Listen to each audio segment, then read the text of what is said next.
2025 সালে এসে আবারও কিয়ামতের নতুন আলামত প্রকাশ পেল, যা আমাদের প্রিয় নবী হযরত মুহাম্মদ সাল্লাল্লাহু আলাইহি ওয়াসাল্লাম আরো 1400 বছর আগে বলে গিয়েছেন। প্রিয় নবী হযরত মুহাম্মদ সাল্লাল্লাহু আলাইহি ওয়াসাল্লামের একটা কথাও যে মিথ্যা নয় তা খুব ভালোভাবে পশ্চিমা বিজ্ঞানীরা প্রমাণ করেছে। প্রিয় নবী আজ থেকে আরো 1400 বছর আগে বলেছেন, পৃথিবীতে 10টি বড় কিয়ামতের আলামত প্রকাশ না হওয়া পর্যন্ত পৃথিবীতে কিয়ামত সংঘটিত হবে না। কি সেই আলামত জানিয়ে রীতিমতো চিন্তায় পড়েছে পুরো বিশ্বের বিজ্ঞানীরা।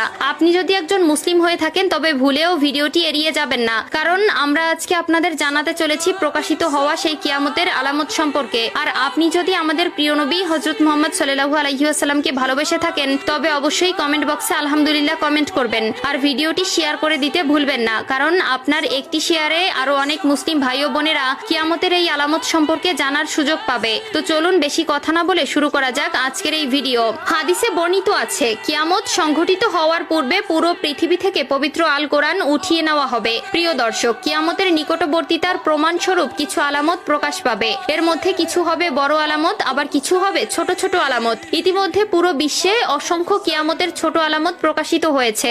যেমন হাদিসে বর্ণিত আছে, আরবের বেদুইনরা অর্ধ উলঙ্গ অবস্থায় থাকবে, তবে তারা বড় বড় দালান কোঠা নির্মাণের প্রতিযোগিতায় নেমে পড়বে, এমনকি তাদের পায়ে জুতাও থাকবে না। বর্তমানে 2025 সালে কিয়ামতের নতুন যে আলামত প্রকাশ পেয়েছে তা হলো কিয়ামতের আগে পবিত্র আল কোরআন থেকে সকল অক্ষর উঠিয়ে নেওয়া হবে। ইতিমধ্যে এমনই কিছু তথ্য প্রকাশ পেয়েছে।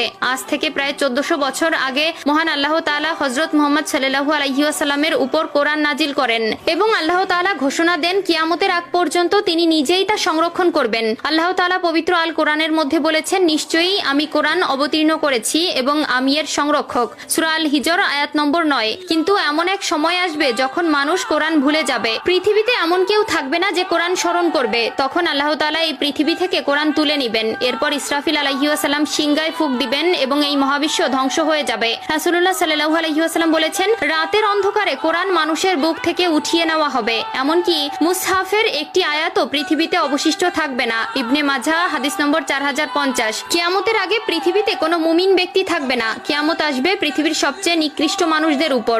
আনাস ইবনে মালিক রাদিয়াল্লাহু তাআলা আনহু থেকে বর্ণিত, রাসূলুল্লাহ সাল্লাল্লাহু আলাইহি ওয়াসাল্লাম বলেছেন, কিয়ামত ততক্ষণ শুরু হবে না যতক্ষণ না এই পৃথিবীতে এমন কেউ অবশিষ্ট থাকবে না যে বলবে আল্লাহ আল্লাহ। সহিহ মুসলিম। অর্থাৎ কিয়ামতের আগে সকল মুসলিম মারা যাবে। আবু হুরায়রা রাদিয়াল্লাহু তাআলা আনহু থেকে বর্ণিত, রাসূলুল্লাহ সাল্লাল্লাহু আলাইহি ওয়াসাল্লাম বলেছেন, আল্লাহ তাআলা ইয়েমেন থেকে একটি মৃদু বাতাস প্রবাহিত করবেন যা রেশমের মতো মসৃণ হবে। যার অন্তরে এক বিন্দু পরিমাণেও ঈমান থাকবে সে সেই বাতাসে শান্তির মৃত্যুবরণ করবে। সহিহ মুসলিম। এরপর আল্লাহ তাআলা কোরআন পৃথিবী থেকে উঠিয়ে নিবেন এবং মানুষের অন্তর থেকে পৃথিবীর সব মুদ্রিত কোরআনের পাতা থেকে সব অক্ষর উঠে যাবে। যারা একসময় কোরআনের সূরা বা কিছু অংশ জানতো কিন্তু তারা ঈমানদার ছিল না, তাদের অন্তর থেকেও সব মুছে যাবে।